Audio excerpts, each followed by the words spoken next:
Hello everybody, my name is Coolblue, and I bring you guys yet another CasNet Network presents the CasNet Interview, and this series has been going on, just trucking along, and I'm freaking excited for it, because today we have somebody who's a part of a group that we'll talk about a little bit later, but his name is Couchor, or Couchor, or Couchor, I think I said it right the first time, correct? Yeah, close enough, I guess. There you go, Couchor, okay. I'll leave it at that and call it a victory. So Couchor, would you like to say hello to all the beautiful people out there, please? Yeah. Well, hello everybody, and thanks for tuning in, and whoever might be listening afterwards. Yes, thank you guys for listening. And for all those guys watching the live stream, thank you guys too, because this is probably going to cut out in the middle on accident. Totally not my fault. But let's go and get this show on the road. Couchor, would you please tell us a little bit about yourself, give us an introduction, you know, what you do in real life, what you majored in when you did school stuff, and just real life stuff. Yeah, well, my latest achievement of sorts, maybe, although I don't really want to call it an achievement, was that I was in the army for 8 months. It's mandatory here in Estonia, so that's where I was occupied. No Dota, unfortunately, there. Aww. But now I've been out for a month or so just full-on casting at the moment. Other than that, before the army, I finished it's almost like a bachelor's degree, somewhat of in software engineering or software design or something of the sort. So yeah. Huh. That sounds interesting. And you mentioned that you had to do mandatory military duty or military stuff, and you also mentioned Estonia, I think. Yep, correct. So you're Estonian and you had to do mandatory military stuff. That is correct, unfortunately. Tell us a little bit. Not being Estonian, but the army part. Oh, the army part. Okay. So tell us a little bit about both of those. Like, give me a little bit more background on the whole Estonian part. Because how is life like in Estonia? Well, I think life in Estonia is awesome because, well, I live in a somewhat small town. It's like 50,000 people or so. So it's really nice. I like it because I kind of dislike people, or at least massive crowds. Okay. So it's a quiet enough town, and it still has decent amount of things to actually do here as well. So it's like in between. And of course, just the people, they're kind of relaxed, opposed to somewhere like England, where I lived for 3 months at the time. So yeah, England, the people were like really depressed. Everybody hated their jobs, and they were so pessimistic. It was kind of nasty. Okay, and somebody in chat said, I think I misspelled puppy. Are you puppy? No, I'm not, unfortunately. Otherwise, I would be just rolling in esport cash. That's a good way to put it. And about esport cash and all this stuff, tell us more about the military, because military, you said no Dota, and I'm not sure about that transition, but we'll go with it.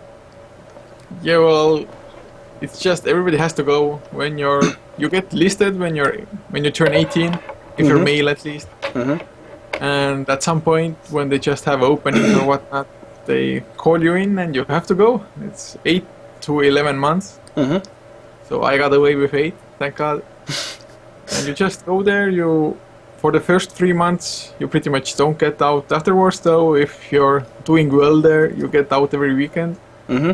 So that's what happened to me. I got out every weekend, but you don't really have time for just games or anything. Have to be with your girlfriend and stuff. Yeah, that makes sense. Because, you know, family, life happens, and you gotta, well, you're stuck there all week, so you gotta have fun on the weekends. And speaking of having fun, man, this transition sucks. Where did you get the name Couchor from? I know, horrible transition. Yes, high five. Well, it's when I was playing a lot of games from my laptop. I used to be on the couch at all times, like 24/7 pretty much. So it's like couch, and well, the or in the end it came randomly. Because couch is already taken? It derives from being on the couch, so yeah. Oh, okay. So either couch or chair, maybe? Yeah, now I'm chair or. That works for me if it works for you. And okay, here's a transition that I wanted to have happen last time. Speaking of having fun and stuff, how did you get into video games? Well, it was, I think, when I was 7 or so, we got our first computer. So just started playing it. At that time, they were like 100 arcade games, 50 arcade games, whatnot, just packages like that. Right. With like some racing games, and of course, like Doom and Duke Nukem and stuff like that. Mm-hmm. So it's like the casual gamer story, I guess. And of course, just going with, or actually earlier on, I mostly played, or the things I played most started with PlayStation 1, I guess, with Final Fantasies and other RPGs. Oh, okay, nice. And then you eventually transitioned into from then playing on, games. I just like playing games. I stayed on RPGs for quite a while, mostly like Neverwinter Nights on computer and so on. Mm-hmm. Okay, so Neverwinter Nights is what you would say brought you to the computer scene, or what? I'm actually not sure. I just played whatever I could on the computer. I don't actually remember that much from my childhood. Okay, that's fine. I've fallen on my head a couple too many times. Nah, don't say that, because then people start believing you. Well, as far as the memory goes, that's true, I guess. Okay, and how did you get into? Wow. Okay, let's skip that question. Yep, skip that one too. All right, how did you get into Dota? Well, I think it was for a LAN in Estonia. Mm-hmm. It was like, oh, there's a game called Dota, so it's like, okay, we're going to the LAN anyway, so we might as well participate in a tournament. Uh-huh. So we just started. It was 3-on-3, so we just started playing with two friends of mine. Well, we practiced against bots. We were just super new. It was horrible. We went to the LAN and we just got wrecked. Oh god. I don't want to even remember that certain part of my life. Well, don't worry, you don't have to remember, but you do have to tell us a little bit more about this LAN thing, because one of the questions I skipped was, how did you get into esports? So LANs, as far as I'm concerned, is kind of like the starting of esports back in the days, underground type stuff going on. So how is that, what exactly brought you to go to that LAN? Was it just the game of Dota, were you involved in some other group here or there that brought you into esports in general, or what? Yeah, well, at that time it wasn't really esport. I guess it did jumpstart a little bit of my semi-professional esport career for a short while, because I played Enemy Territory at the time as well. So at the LAN, oh, okay, I see. it was kind of popular in Estonia, because actually the best team in Enemy Territory was like half Estonian. The captain was Estonian and whatnot. Nice. So yeah, I played Enemy Territory there. Other than that, the esports, I guess there were some prizes for the game, especially if the LANs were in my hometown, because it was actually kind of semi-big. You just won games when you won a tournament there. It's like Tetris tournaments, Enemy Territory, Counter-Strike, nice. Quake, the usual. So yeah, I started from there, and I just loved Enemy Territory. It's the best game still, I think. Some people might just kick me in the balls for it, but I still think it's better than Dota as well. Well, no, okay, this brings up a good question. Okay, so ET, if I'm not mistaken, is Unreal, right? That's the Unreal, or is that different from Unreal? Yeah, it's on the same engine pretty much. Okay. It's Enemy Territory will return to Castle Wolfenstein, Enemy Territory. So would you prefer ET or Enemy Territories / Quake? Oh, actually, I'm throwing Quake into that one. I probably shouldn't do that. Yeah, it's on Quake, on the Quake 3 engine basically. Okay, there. All right, cool. We can go with that. All right. Would you prefer Enemy Territory / Quake, or would you prefer the Counter-Strike as far as shooters? Because oh god, Enemy I don't know people. Far. I don't know if people know this, but those are two totally different games, even though they're first person. Well, okay, Quake is third, I guess. That's third person, right? No, that's first person. It's first, yeah. Yeah, those are both first person shooter, but one is more exciting, the other one's more boring. Oh, depending on how you put it. It was almost the same as Dota people and League of Legends people. The hate between them, it's pretty much the same with Enemy Territory and Counter-Strike. I mean, nowadays I actually watch Counter-Strike Global Offensive quite a lot, because first of all, I love esports overall. I just don't care about... I just love esports as a whole. Nice, I don't discriminate between games. And it's actually pretty fun to watch. I kind of wish that I actually had 4 people that I could play some Counter-Strike with as well. But not like pubbing, just actual... like... oh god, I'm completely blanking out, like... professional type team things, fights or team... Maybe not professional, but yeah, team versus team action. Okay, what's the word? Oh, dude, now I'm blanking. Clan Wars. What? Clan Wars. Oh yeah, Clan Wars, right? That's exactly what they're called. Hmm. So you want to do some type of stuff like that in the future, which I mean you can definitely still do. And I was going to ask you the next question of, do you prefer Street Fighter or do you prefer Quake? But that's not a fair question because you obviously prefer Quake. Okay. Because anyway, there's a story behind that, but let's not go down that road. Instead, let's move forward and say, what games have you been involved in? Because you mentioned Enemy Territories, you mentioned Dota. I'm pretty sure there were a few others that you might have dabbled in while you're at these lands. Yeah, well, mostly I played those two, and of course World of Warcraft, I guess. It's almost like who hasn't played that game. I played it quite a lot. Unfortunately, actually not at the hardcore level. I really would have wished to play hardcore, at least raid hardcore in World of Warcraft. But other than that, I guess I mostly played Dota, Enemy Territory, and of course some Heroes of New Earth in between before Dota 2 came out. Okay, that's good. That's good. And the next question is on our list is actually, what are your favorite things about Dota? But before we get to that question, I was wondering actually, what was your favorite thing about the other games that you mentioned, like your Quake, like your Han, like your other things? Was it just a team-based part, or was it just something specific about each one that you just loved? Well, overall, I like kind of being the supportive part of a team. And of course, being in a team is just so much more rewarding somehow. And of course, just building the relationships between people, like especially online, it's damn awesome.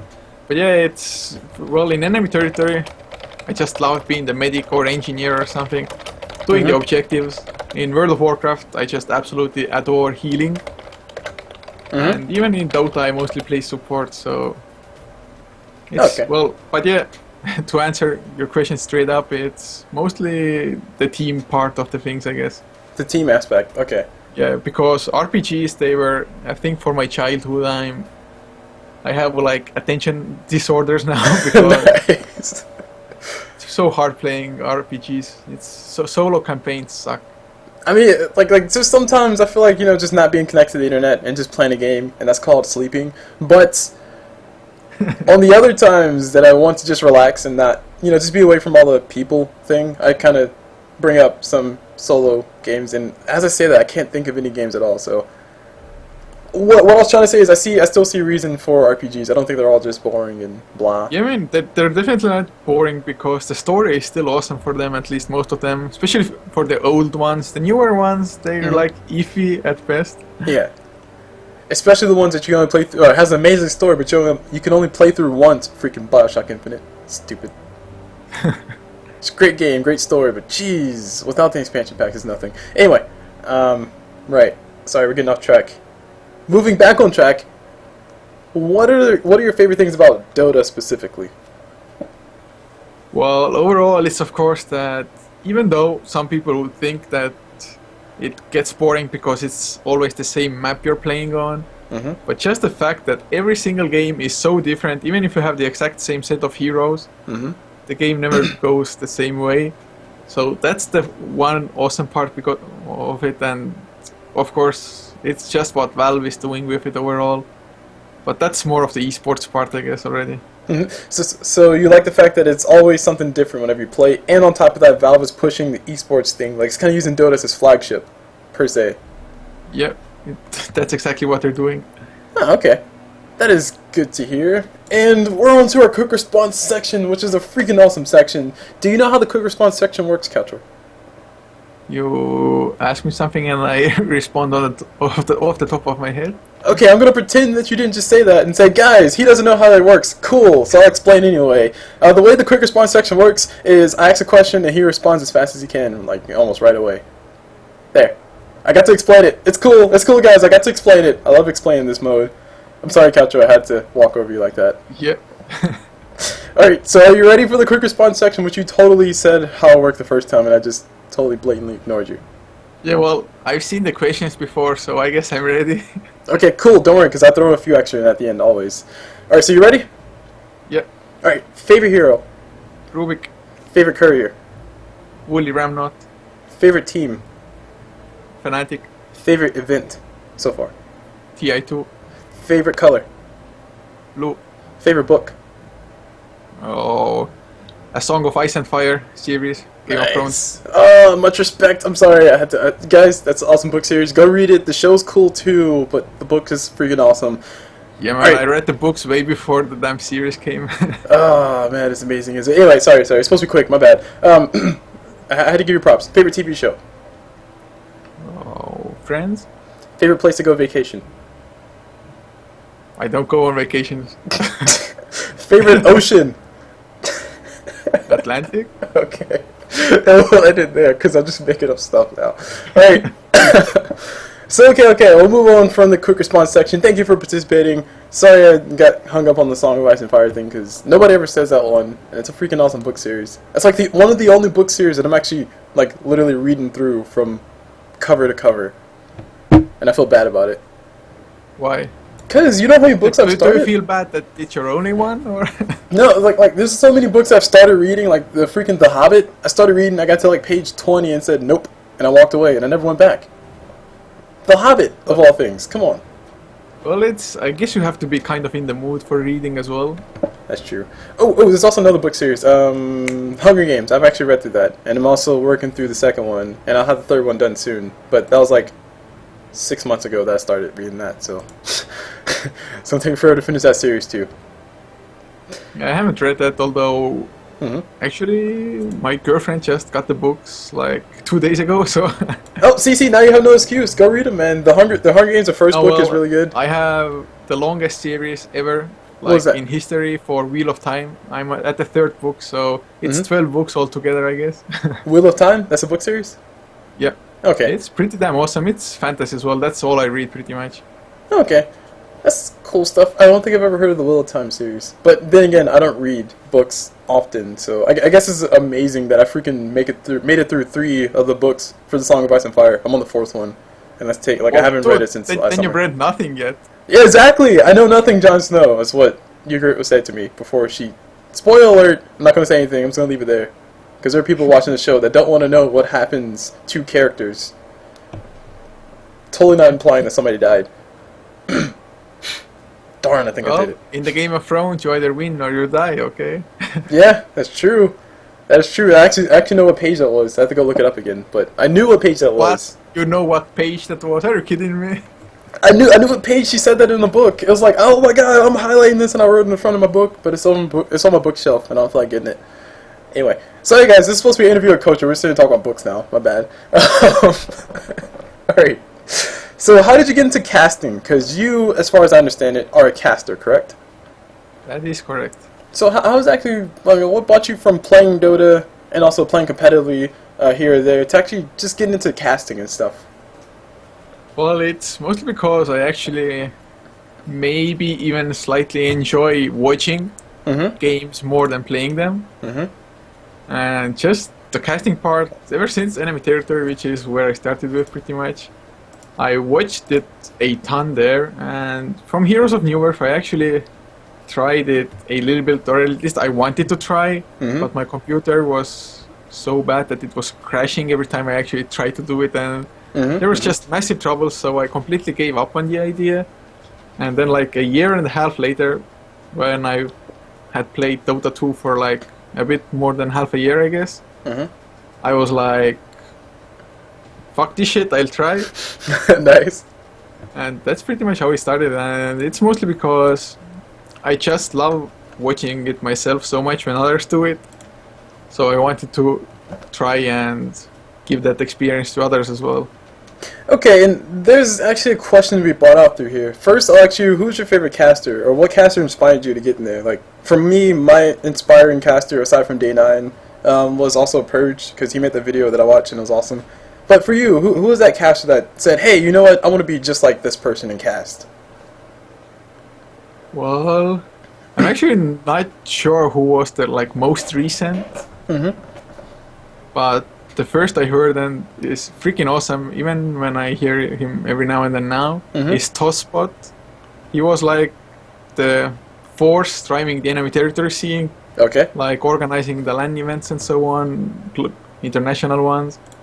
And well, at the moment he casts like some of Counter-Strike and so on. Other than that, he's a Twitch big shot or something. But it's Tosspot, and I can't actually remember the other name, who was super awesome. In Mhm. Dota, though, I think actually LD sympathized the most for me. How come? I oh, that's a tough question. Come It's on, just, no pressure. He might be listening in the future. Yeah, I guess it was the way he cast it and Mhm. the aura he left off with his cast, like him Mhm. being such a nice guy and all. Mhm. So it So- was really nice to listen to him. So his approachability is what made you say, "Hey, I want to be just like that guy," kind of thing. Would that be a good assessment? Yeah, I think so. Okay, okay, that is fine. All right, all right. I'll remove you from the microscope and I'll move you on to the stethoscope, which is not the opposite of a microscope. That's for listening to heartbeats, right? The stethoscope. Yeah. I think so. Should be. Anyway, let's pretend that was a Well, good. I don't have English as a primary language, so Oh, there's a good question, Alex. All right, cool. Before we start actually talking about serious questions, I actually listed because Cool Blue loves tangents. That's why I don't know. I was going to insert some math joke here, but I can't think of anything. Something about seeking. But what other languages do you speak? Because you mentioned that, or you just mentioned that English wasn't your primary. So what were your primaries, and do you have any thirdaries or quadaries? well, it's Estonia is my mother language, Estonian, Mhm. of course. So, and then it's mostly English, which I think is a far better language than Estonian. How come? Like less Estonian complications? is hard as fuck. Pardon the language, but it's really hard. That's okay. And well, it's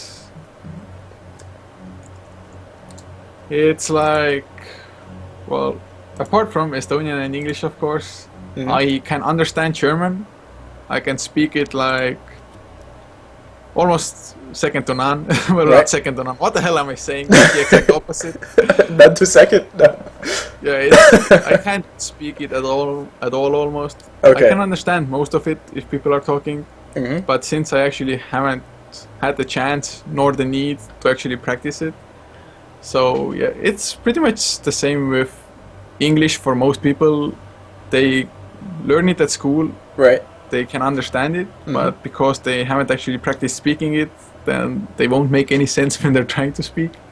That's a good point. I mean, like for me personally, that'll be like Spanish. Like we took Spanish in high school or secondary school, I think. I don't know what everybody else calls it, but we took it in high school, and I know what hola and something estás. I know what that means. I was like, I don't know the words. Well, But, that's the same for me and Russian. I had Russian for like 5 years at school, and I know absolutely nothing. but you know enough to know if somebody's mad at you, right? Well, yeah, that's kind of obvious anyway. I mean, I can read the Russian letters and I can understand something. Especially as with casting now, you see Russian commentaries, so Yeah. you pick up bits and pieces. And it's always interesting. And the last thing I was going to ask you about on this topic of language, would you mind, speaking a little bit of Estonian to all the Estonian viewers out there that might want to hear a special message and make it PG-13? I don't know what you're going to say, but I was going to give you the mic for like a minute. Oh, goddamn, man. Come on, don't worry. Speech. No, tänan, et te kuulate ja väga tore on teid siin näha. Eks see eesti keel on üks siuke mõnus asi, et idee poolest võiks ju isegi kommenteerida selles keeles, aga noh, vaatajaskond on kindlasti väike. Aga ma ei tea, mis ma siin pikalt ikka räägin, mingi lolli juttu. Lähme siis inglise keele peale tagasi ja... Well, I guess that's about it. Okay, I don't know what you said, but it sounded cool. Alright. So moving on to the questions that actually... It sounded cool? Freaking retarded in my head, man. Don't worry about it, I'm not here to judge. I already know what you said. And it sounded amazing. If that makes you feel any better. Yeah, makes me feel awesome. There you go. Guys, he feels awesome. Woohoo! Cool Blue did his job. Alright, so what events have you casted in? What events? Yes. Well, I started with the defense free, because it was also free to cast for anyone pretty much. And at the time there were no match stickers either, so... Oh, back in the days. Yeah, well, it's a year and a half soon, I guess. Yeah, I started with defense free, then just a little bit of Star Ladder season 5 or 6, I think it was then. You actually got into Star Ladder, wow. It was just like a couple of games only from there. But yeah, I pretty much casted the whole season of Defense 3, like 100 something games I think it was. Now, was this like in the casting on Dota TV or casting like from replays and stuff? From Dota TV. Okay. And the question I was going to ask you, because this is also how Smoif, if I remember correctly, this is how he got his start. He actually casted Still Series. And Smoif, we're going to get an interview guys started. But he casted Still Series, no, not Still Series, Alienware Cup, all from Dota TV. He bought ticket, just casted it. So you did the same exact thing. And my question to you is, would you recommend that, or would you suggest that's a good way to get started casting? Or would you suggest people go the route that I did and start doing random pubs from the middle of nowhere? Well, I think it's maybe with a little more perspective that you go from somewhat known teams or something. Uh-huh. And of course, I think one of the most important parts is that if you go popcasting, you don't actually have the draft aspect of it. Correct. So actually just casting the draft, even if you're not into it yourself too much and you have almost zero idea what's going on there, after you casted enough of those, you actually get quite a nice idea and your brain develops a little bit differently. So you start actually seeing the pluses and minuses for the drafts and so on, and like what hero they could go for. Right. And like case in point, just to reflect off that for everybody who's listening, who's just starting out casting, who might want some advice, because this is what this whole section is for.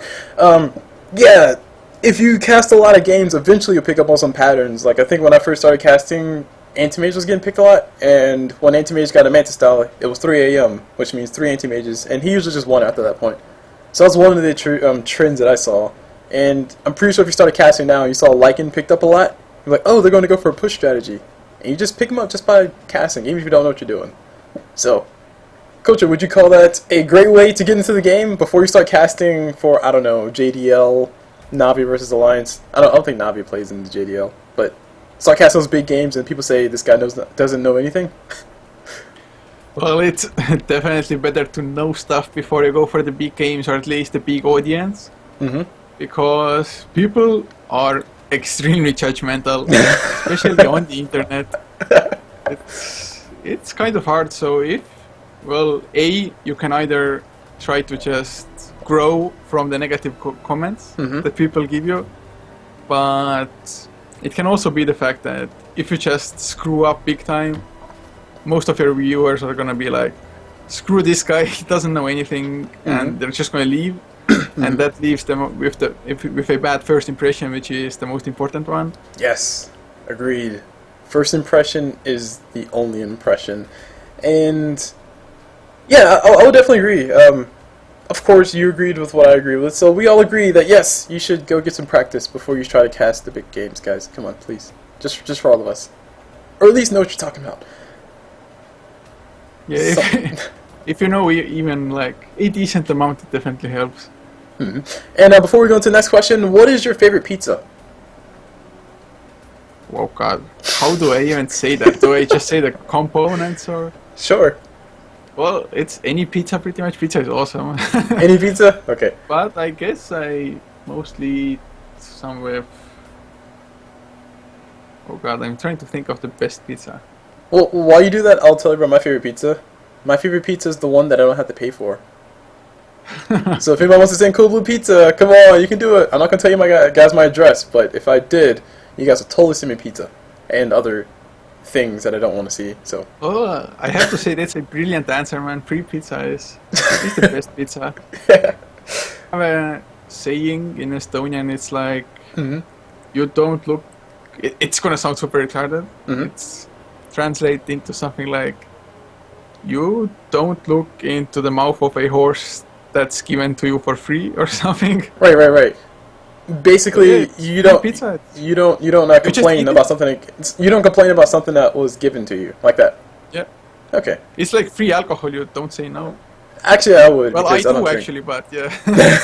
And also, sometimes people spike things, even though it's already spiked. They spike the spike, so it's like double spike. Yeah. Okay, so moving on to the questions from the list, because the list is very important to follow, guys. We got to keep a format for this thing.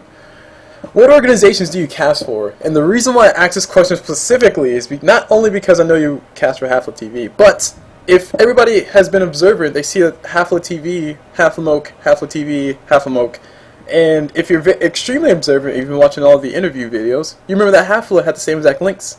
So, Couchor, would you please shed some light on what organizations you actually cast for? Well, I'm casting for one organization, not plural. Mm-hmm. So yeah, it's Half-Life TV. It's founded by Half-Life. Mm-hmm. He's the driving force behind it, just whipping us like slaves and stuff. Well, it's actually not that. He's rather friendly. Mm-hmm. And he's the one just trying the hardest to find all the contacts and so on that we could actually get the casts going. But yeah, he's doing at the moment. It involves currently potential at least 2 English channels and 2 German ones. Him being German himself. But he's still mostly doing it in English. But yeah, at the moment we only run one of each. Right. Because the lack of just finding proper crew to expand. It's quite mostly due to the fact that there's not a lot of people actually who have the possibility to stream with normal quality, and I guess you should be really aware of the fact that the internet sucks. Yes, no, trust me. I can. You're preaching to the choir, man. I know that shoddy internet sucks horribly. This is totally not the 4th time we tried to do this interview, by the way. So.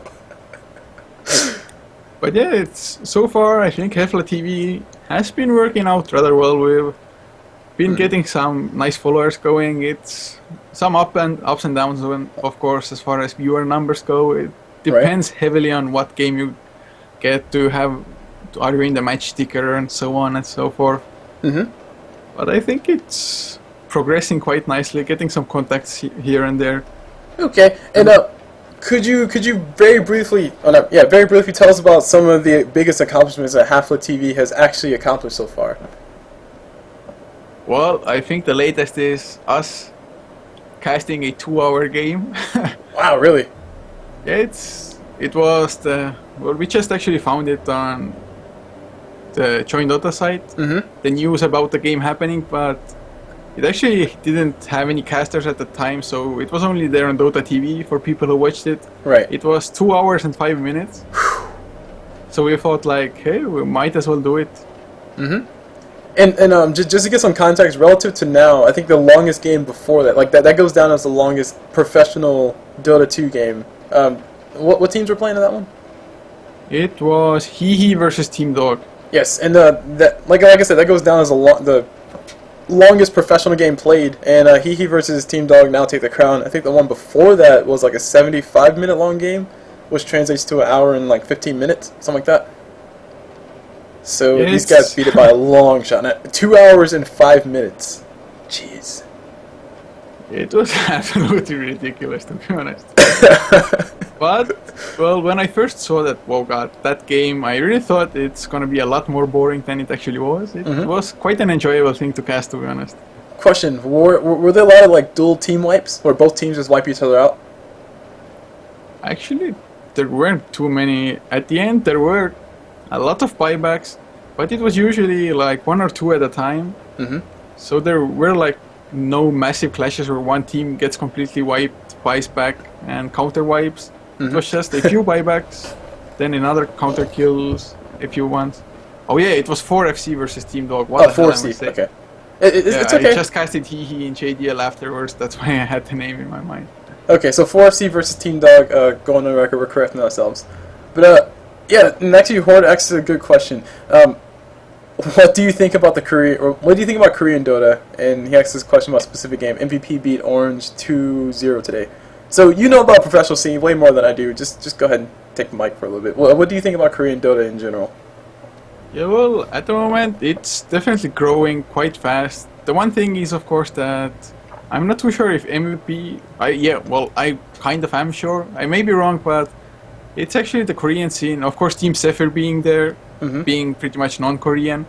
And lots of Korean teams actually have a few outsiders in them as well. I think MVP has maybe 2.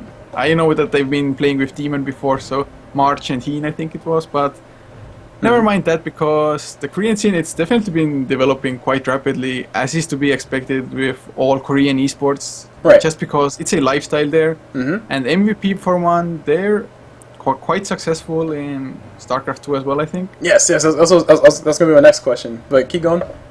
So yeah, they have like the support at least needed to actually be a great team. And I actually didn't know how well they would do up against other teams. I actually would have wanted to see the Orange game today as well, but unfortunately I wasn't available at the time. Oh. But MVP beating Orange 2-0, it's quite a huge deal. I think it's setting a landmark of sorts that actually shows that the Korean teams cannot be taken lightly. Yes. And that's just so awesome. On that point, I'm actually going to go into the tangent of StarCraft stuff. Just a little bit of background for everybody who doesn't know about esports too terribly much, or maybe you just don't venture outside of Dota, or maybe you do, but you don't know about it.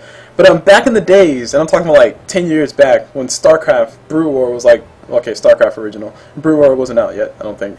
But when that was a big thing, basically the world formed into two different areas, because StarCraft professionally, as far as esports getting played, wasn't really getting played too terribly much, but the people who did play, they either got a lot of money or just a lot of recognition for no apparent reason. And within those two areas that broke out of the whole entire world, it was what they call the foreigner scene, and then they call the Korean scene. Now, just to put into perspective, just so everybody's following me, I said the foreigner scene and the Korean scene, as in like, if you were Korean, you were the original, like, you're the pro, and everybody else is foreigners. The whole entire world's foreigners. So anyway, so all that goes a long way to say that a lot of people respect the Koreans basically because they're just that freaking good at StarCraft stuff, relatively speaking. They're what's the word I'm looking for? They're disciplined and all the other stuff to work with a game like that is freaking phenomenal. So when Couchor says that the Korean scene is not to be taken lightly and that people were kind of doubting them a little bit, it was because the Korean scene wasn't really too huge in Dota. It was still in StarCraft and StarCraft 2 because that's still big there. And now they're moving into Dota. So, the question I'll ask you now is, the Korean scene, they're going to make everybody foreigners again? Is that what you're saying? Oh no, that's not what I'm saying, because just, especially China, of course, and even Europe, as well as America somewhat, they just have such a huge head start. But then again, well, it's of course longer than for League of Legends, but for League of Legends, it came out way later in Korea than in the other regions. And within half a year, they just dominated the rest of the scenes. They literally had only half a year to actually practice this game pretty much, and they just raped. Yeah, and that's...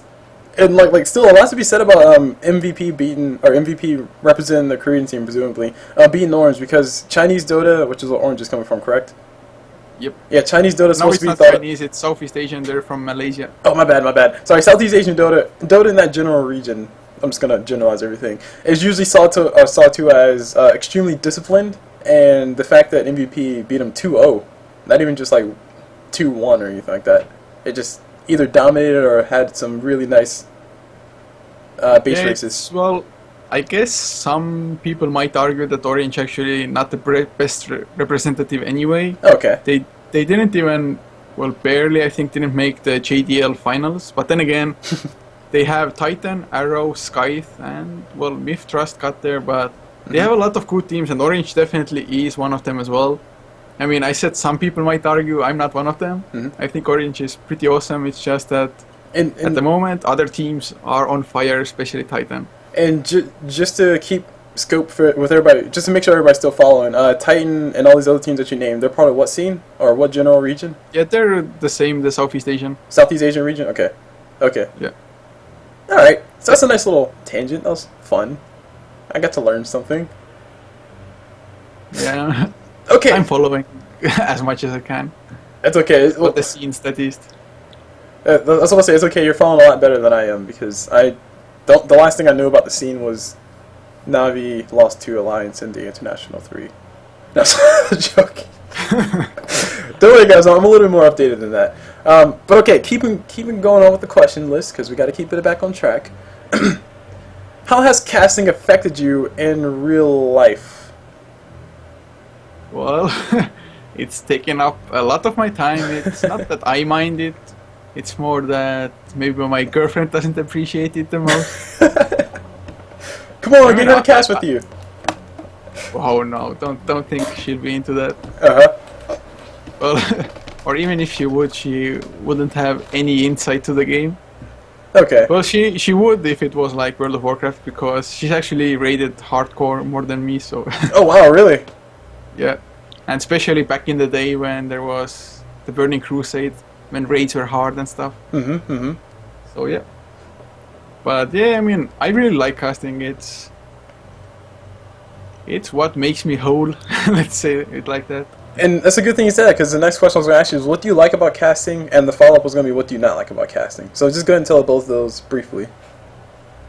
Well, what I like is, I guess, the feeling it gives me. A feeling of somewhat accomplishment, fulfillment. And well, it's... Of course, I just love the English language as well. So being able to improve on that, it's pretty nice for me. What I don't like is, I guess, having to wait for some certain teams. It's the casters, they have to be there a lot earlier just to get lobby spots and whatnot, the broadcaster slots. And you just wait and you wait, but can't really blame it on the teams as well, I guess.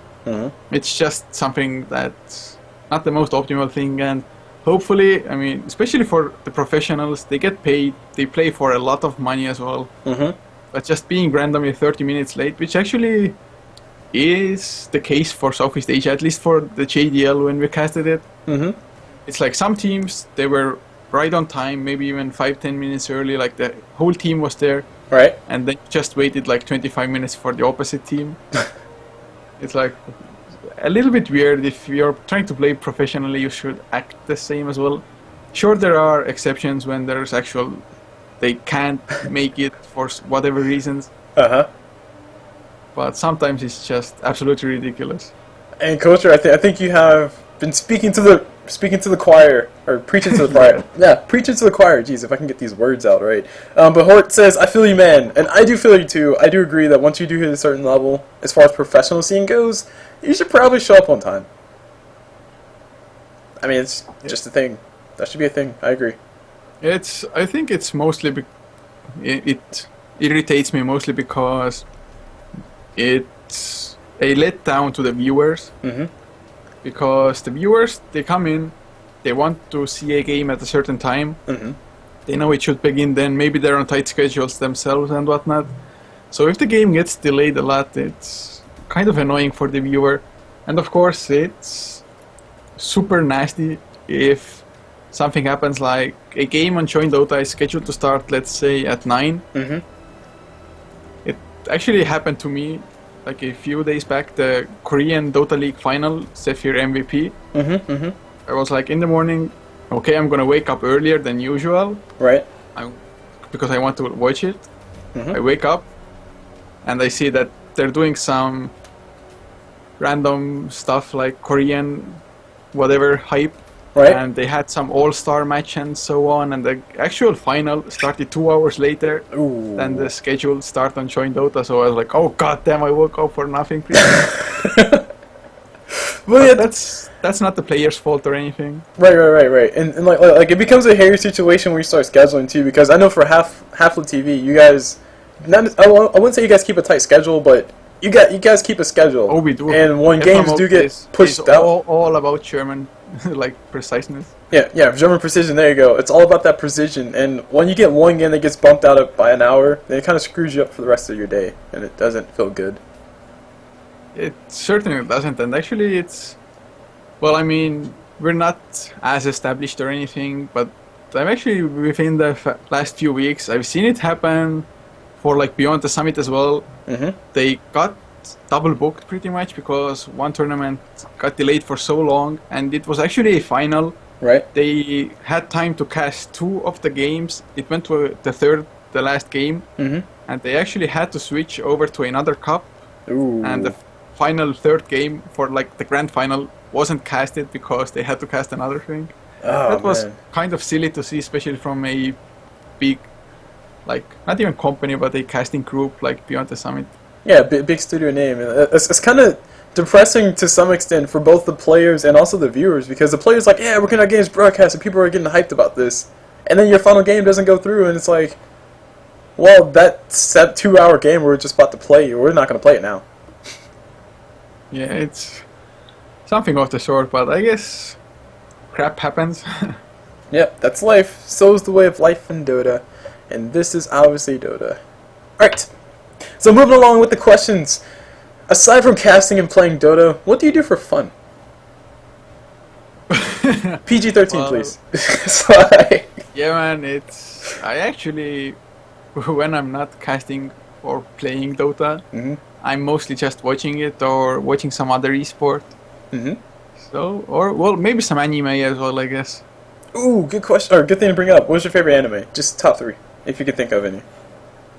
Well, I guess it's not like I've watched it for like over 10 years or so, but it all comes down to Dragon Ball.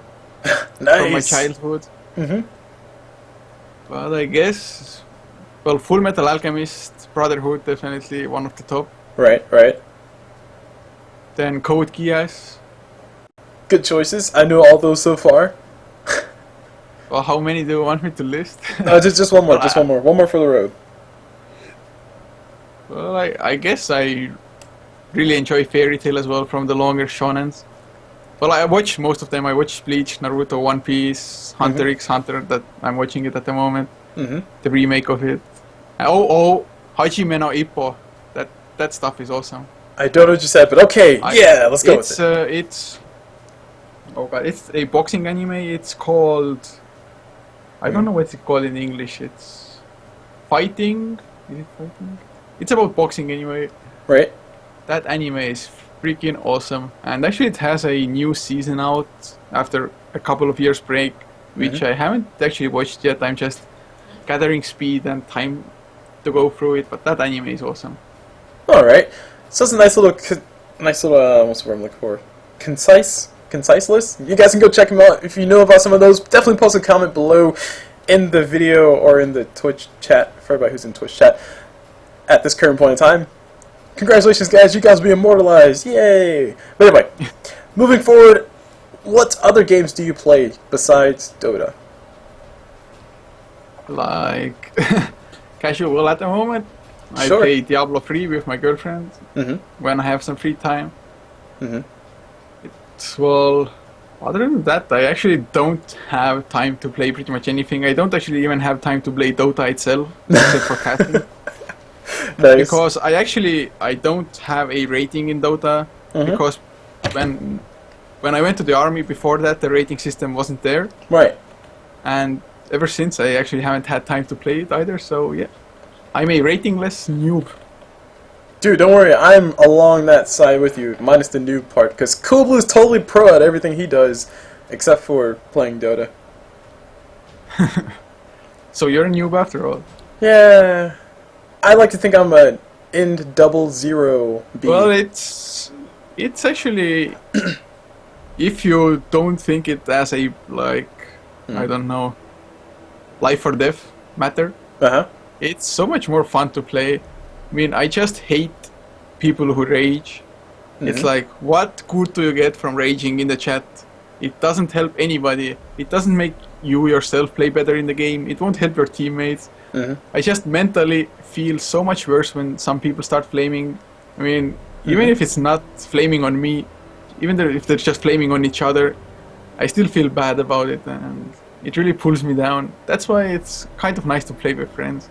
Yes, it is. And with that question, I guess you just open Pandora's box, because we're about to talk about the community. Woohoo! See, we're almost done, Couchor, and he just had to go and say that. He just had to go and say that, man. Yeah, of course.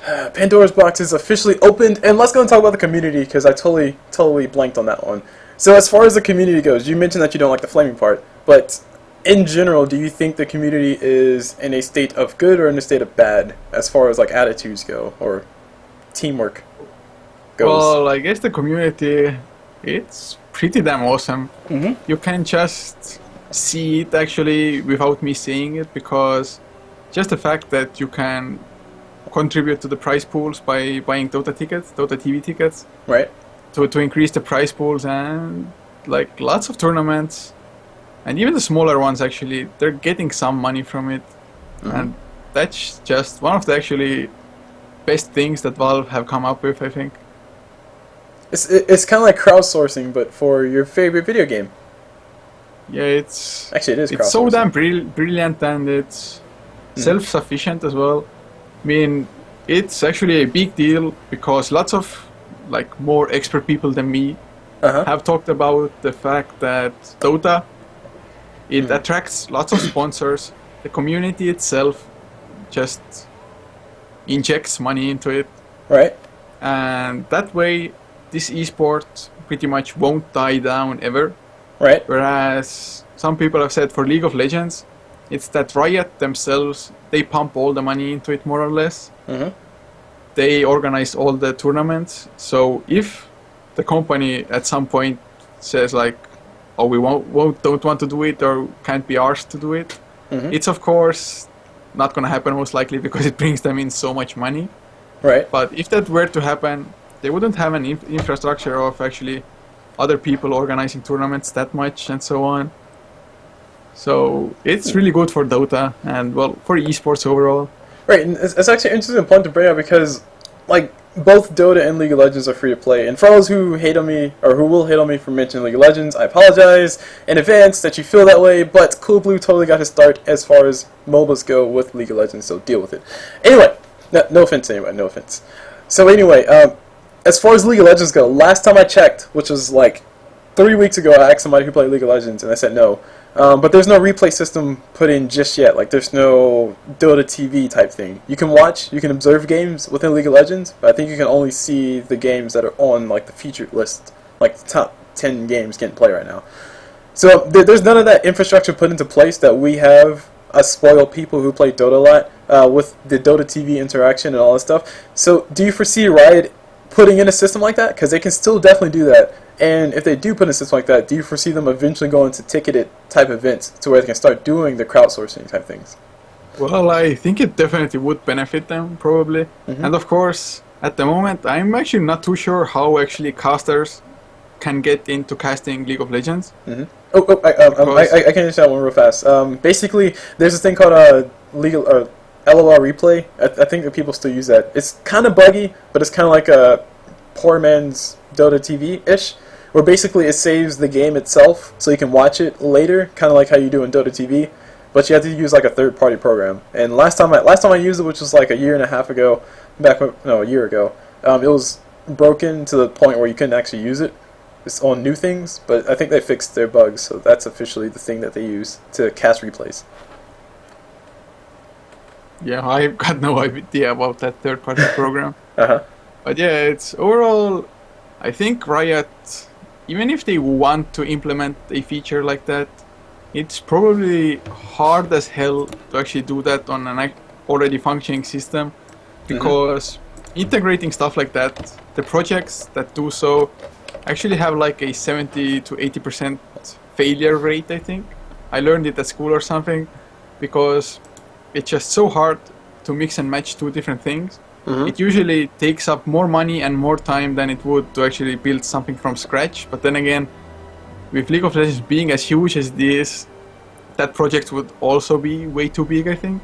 So if they can do so, it's definitely going to help them, I think. I mean, they're huge anyway, but they could just make it more enjoyable and a little bit better and, well, approachable for the casters. Because really, how do the casters get in or get involved there? I have no idea, to be honest. Say hold on, actually again, I was typing something, my bad. I'm blanking at the moment, man. like you said something and I typed 2 words and I lost every single thought that I had. My bad. I'm being a bad interviewer. Yeah, I was just talking about, I guess, that League of Legends, it's not approachable, at least. I have no idea how casters could go for it. Oh, okay. For us, we have replay casting, Dota TV casting, right, whatnot, and for them, it's got no idea. Kind of like I said, like I actually considered casting for League of Legends, like for like 2 seconds after I started casting Dota stuff. Cause like, hey, why can't I do this for League of Legends? I still play that game. By that time, I started, like, it was too far gone. I was too far off the meta for League of Legends to actually go back in. But like I said, through the League of Legends replay or LOL replay, that's how you got into it. So that's how casters can actually cast replays for League of Legends. That said, But I haven't checked does in a that while. require for the people, like the pro people who play the game, they have to record it? No. Yeah, like I say, it requires a third-party program to do it, so you have to be running it on your that side. That also requires a third person to do it. Right. I'm saying yes. So Basically, that's like super retarded. no. Like basically, what they do is the third-party program. Like you install the program, and it runs in the background all the time. So when you play a League of Legends match, it does its little it saves the file, and it's able to run the file back. Yeah, but actually, somebody who is playing in the pro game has to do it then, and then upload it there afterwards. No. It basically, the program runs in the background, like I said, and it puts it in a repository inside of its own system. So you can search for games by player name, and if the player has a big name, like say Dindy plays League of Legends, and his name is Dindy, then you can just search in League of Legends replay in the repository that it has, that stores online, that it automatically calls to, and uploads your stuff to. Look for Dindy, say, oh look, a Dindy game in League of Legends. He played Udar, and I'm gonna go cast this game. And then you go play it. You go. Wouldn't that mean that Dendy has to use the third-party program? Yes, and the program is that's what I mean. It's kind of silly that the pro players would actually have to do that then. Well, no. Like I said, you basically install it once, and pretty much anybody who wants their stuff put into replay, they're gonna have it installed anyway. So it kind of turns out this thing where everybody who knows about it has it installed anyway. Because I know when I started playing League of Legends, all my friends had it installed, and I had it installed because we wanted to watch each other's replays, and as a result, our stuff got put up there, and we had access to other pro players like I'm a Cutie Pie and all this stuff back in those days, which is a while ago. Okay then, coolio. I guess it's working to some extent then. Yeah, I mean it's like I said, it's kind of like jerry-rigged, but it's there. And I think last time I checked, Riot was still saying, "Oh, we're trying to do this replay thing," but yeah, I don't know where they are. I haven't checked in a while. Yeah, well, that was overall, I still think that actually Riot, League of Legends or whatever, they've still been helpful for the growth of esports overall. Yes, most definitely. One of the biggest news stories that I've heard was that, oh man, geez, supposed to be an interview for you, my bad. Last thing I'll say that's a fact, and then I'll go to actually asking you questions again. But the visa thing for you can actually come to the United States, get a visa based on you playing professionally League of Legends, and I was like, oh my gosh, this is great for esports. So that happened. That was great. Yeah, that's pretty awesome to be honest. And for those who don't know, getting a visa is apparently difficult, and I don't know that because I am in the U.S. I'm American, so I don't have to. But I didn't know it was that difficult to get a visa. I think it's a little bit easier nowadays than it used to be, but it's retarded that you have to get a visa or something. In the European Union, you just go around with your ID card and you're good to go. Yep, you're just good to go, G to G. And actually, speaking of good to go, we gotta get ready to let you go because I know it's late. But we're gonna ask these last few questions. So, are you up to these last few questions? I guess I have to be. All right, he is. Yes, I'll take it as a yes. All right. So, do you have any interesting talents that you would be okay with telling the internet? Well, I have a talent of just being bad at mostly anything I do. No, come on. There's gotta be some talent, like playing piano, guitar. Oh, not at all, man. Building cars. My only talent is that I can be like 100% completely obsessed with esports. Ah, that's a good talent. Like that's almost everything I care about is esports. I'm a fanatic of sorts. So yeah. Okay. You can't really call it a talent, but that's a good talent, and I guess I'll ask a follow-up question of what is the strangest esport that you've actually decided to sit down and watch? And by strangest, I mean out of all the ones that you watch, like even if it's like Street Fighter esports and you think that's the strangest one, what would be the strangest one for you? well, as an esports, I mean, I guess it has to be some fighting game. Because, well, I can't call them strange either, so... Nah. That's a really bad question, to be honest. That is okay. What is the most different? What's the most different one from Dota then? I guess that's a more fair question and not as offensive. No offense, solo fighters. The most different from Dota would have to be Hearthstone, I guess nowadays. Hearthstone, really? Yeah, it's probably the most different from Dota as far as esports goes, because it can actually be qualified as esports. Mm-hmm. Okay, Yeah. so the TCG, or yeah, TCG. Yeah, I don't know if you can trade in that one. yeah, you really can't. I mean, Okay. I guess it's built on a similar setup as like trading card games. Mm-hmm. Well, actually, I have watched some Magic the Gathering as well from Twitch streams. So, There's Magic the Gathering esports. well, you can't really call it esports. It's just live streaming of real life events. Okay, that works. Like competitive matches. Yeah. So Right. it can't be esports if it's not like actual games, computer games, PlayStation games, whatever, Mm-hmm. console games. Okay. And the next question is, do you have any any shout-outs you would like to make? And please feel free to make any and all shout-outs. Well, shout out to Heflamok for giving me the opportunity to just cast with him and get things set up, because without him, actually, I thought like, okay, coming out of the army, gonna just play a crap ton of Dota 24/7, Uh-huh. and once I like satisfied my lust for it, then start looking into casting again, Mm-hmm. because I had like a year or so break from it. Uh-huh. So yeah, he just got me into it straight up, and it really feels like it was destiny. Because one day after I got out of the army, I met Heflamok. So yeah, And then it's been sparkly roses and rainbows ever since then, right? yeah, we're like an old married couple already. Always arguing about who ate the porridge. Yeah, we disagree a lot.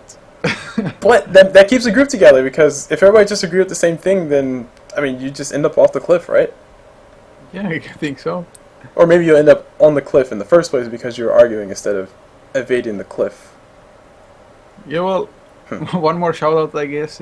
Well, to you for sure, Oh, just for yeah. having me for this interview, and overall, everybody who's watching, and just the community, and every single person who just gives something to esports, and even if they're just watching, it's still awesome. Mm-hmm. And Half-a-Moke types a heart in Twitch chat. It's like love. Yay! Alright, so next question I ask you is, where can people find you? Now, keep in mind that we do have the links on the screen. We have at HalfLaTV, we have twitch.tv/Half-a-Moke, Facebook, and also the YouTube page, so guys, go check those ones out too. But do you have any other media sites that you would like to mention that people can find you at? Yeah, well, I have my own personal stream as well from way back when. It's twitch.tv/Couchor. Mm-hmm. So from there you can find all the links to other social media, so no point in actually giving them out as well, I guess. So twitch.tv/Couchor.